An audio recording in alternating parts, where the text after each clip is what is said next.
Hey, байлықтарыңыз О, мынау кет. Таш көтіріп бері, құп көтті өзі.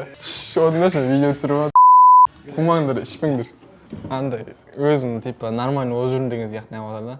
Байқатысы, бірақ ше жану өмір қызығы. ВК-да оқитын история ғой, мынау кезінде ше. Соны өмірде көремін деп ойлаймын. Сұлулық жүрек күлте демекші Самсунг компаниясы өзінің мөлдір экранды телефондарына патент алды. Әрине бұл қазір шықпайтыны рас, бірақ ол алдағы уақытта шығатыны да рас. Сондықтан да бүгінгі обзорым осы телефон жайында болмақ. Енді достар, әрі қарай видеоны жалғастырмас бұрын бізге не лайктарыңыз басып кетіңіздер. Бұл деген сөз біздің видеомыз ұнап жатыр, ұнап жатқан жоқ деген сияқты мағынаны білдіреді. Сондықтан да барынша өздеріміздің белсенділіктерімізді көрсетейік. Сонымен бұл телефонға келетін болсақ, әрине бұл телефон енді толыққанды бағана характеристикасын және қандай мүмкіншіліктері туралы айтылған жоқ. Бірақ сол ғаламтор желісіне шыққан бар ақпаратты ғана сіздерге айтатын боламыз. Бұл обзорды мен не үшін шығарып жатырмын? Себебі маған бір жағынан қызық, сіздерге де қызық болған шығар. Себебі болашақ осындайға бара ма, бармай ма деген секілді. Жалпы айтқанда сіздер болашақта қандай телефон ұстайсыздар, сол жайында болайын деп тұр ғой былай қараған кезде. Жалпы әлем қайда кетіп жатыр, сол жайында. Енді патенттеп алған нұсқасын қарайтын болсақ, қуаттандырғышы көрінбейді. Былай қараған кезде бұл бір инновациялық, бір үлкен бір жетістік секілді. Өздеріңіз қараңызшы, мөлдір экранды, ешқандай жерде қуаты, ешқандай не жоқ. Енді былай қарап тұрсаң, бір ақылға сыймайтын болып тұр. Бірақ енді заман дамыған сайын, технология дамыған сайын қалай болатынын алдағы уақытта көреміз.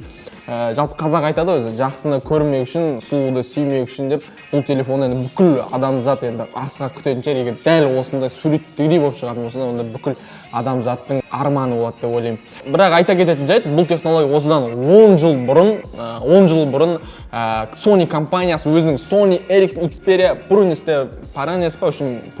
осындай атты телефон шығарып қойған екен. Өздеріңіз ойлаңыздаршы, осыдан 10 жыл бұрын бұл телефон, мұндай технология шығып қойған екен. Бірақ енді әрине экраны мөлдір, бірақ астында енді банағы кнопка дейміз ғой, батырмалары бар. Бұрынғы өзіміздің Nokia кірпіш деп аталатын телефондарымыз бар ғой.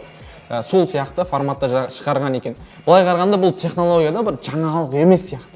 Абы қараңыздаршы, сол кезде ол телефондар өте қатты танымал болып, өте қатты көп сатылмаған да. Және бізге ол кезде ол заман телефон естеріңізде болса, бізге не танымал болды?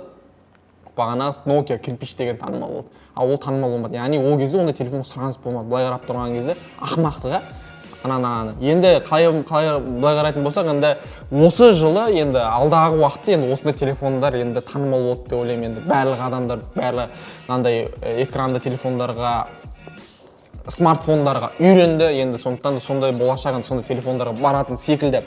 Енді бұл мынандай бір қазақта мақал бар ғой, сұлу әйелдің күйеуі қарауыл деген. Яғни бұл телефонға өзінің бір чехол керек сияқты, орысша айтқанда чехол керек секілді. Бірақ егер бұл телефонға біз чехол кигізетін болсақ, онда бұл телефон қызық етіп қалды. Былай қарап тұрсақшы, ол не үшін ұстайсың? Себебі оның мөлдір болғаны үшін ұстайсың. Ал егер ондай болатын болса, бір қызық етіп қалған секілді. Енді сіздер қалай ойлайсыздар? Өз ойларыңызды жазып кетіңіздерші. Егер бұған чехол киетін болсаң, онда бағана кәдімгі смартфоннан ешқандай айырмашылығы болмайды. Енді менің ойымша былай секілді. Мынаның экранын мынандай нәрсені жасау керек секілді. Оқ өтпейтін терезелер болады ғой, сондай материалдан жасау керек секілді. Енді сіздер қалай ойлайсыздар? Енді өздеріңіз ойларыңызды жазып кетіңіздер. Бір сондай бір технологиялық бірдеңе керек сияқты. Әйтпесем бұған бір чехол немесе басқа да бір қаптауыштар кигізетін болса, онда ана телефонды ұстаудың мәні кетіп қалады былай қараған кезде. Енді бір шығу жолы сол деп ойлаймын. Енді бір жағынан, екінші технология тұр, ол голограмма деген. Голограмма да қазір таңда уже ол нәрсе қазір таңда жаңалық емес, шығып қойған. Ол телефон, ондай программаны да біз телефондар сөйтіп шығарсақ та болатын секілді. Енді қалай болатынын көреміз енді. Енді бүгінгі осы Самсунгтың шыққаны осы, енді бір шықса енді үлкен бір жаңалық қойын деп отыр. Енді бұл сіздерге бір ақпараттық, бір характеристика, мынау деген секілді бір толыққанды ақпаратты береміз деп ойлаймын. Тек қана осындай бір телефондар шығайын деп жатыр екен деген сияқты сіздердің құлақтарыңызға құлақ қабыс бергіміз келді. Жалпы айтқанда біздің каналымызға осындай бір өзгеше бір форматта видео шығарғанымызды жөн көрдік былай қараған кезде. Енді пайдалы болған болатын болса, енді не істейсіздер? лайк басасыздар, комментарийлер жазасыздар. Өз ойларыңызды, жалпы келесіде қандай видео шыққан қалайсыз, сол жайында өз ойларыңызды комментарийға жазып кетсеңіздер. Жалпы айтқан кезде сіздер бар болсаңыздар, біз бар, сіздер жоқ болсаңыздар, біз жоқ. Сондықтан да барлығы сіздерге байланысты. Сын түзелмей, міндет түзелмейді. Енді көрдіңіздер, алдыңғы видео шығардым, өзім қатты риза болдым, өзім оқырмандарыма. Жалпы айтқан кезде бәрі бауырым, видео жақсы, бірақ музыка дауысын бассаң деген секілді сондай ақылға сиятын өздерінің сыни пікірлерін берді. Мен оған өте қатты риза болдым. Міндетті түрде бүгін ондай нәрсе қайталанбайды деген ойдамын, қайталанбайды. Енді сондай жалпы өзіме ризамын, өзімнің аудиторияма, өзімнің оқырмандарыма осындай өзінің белсенділігін көрсетіп, жалпы айтқанда мені қатты бір риза қылып қойды. Енді сондай нәрсе мені өте қатты мотивация береді. Одан да видеоларым өте де, одан да жоғары нәтижеде шығарғанын жақсы көремін. Мінекей осындай да бір формат, жаңалық форматта да шығардық. Енді сіздер қалай келесі осындай жаңалық сияқты форматта шыққан қалайсыздар ма?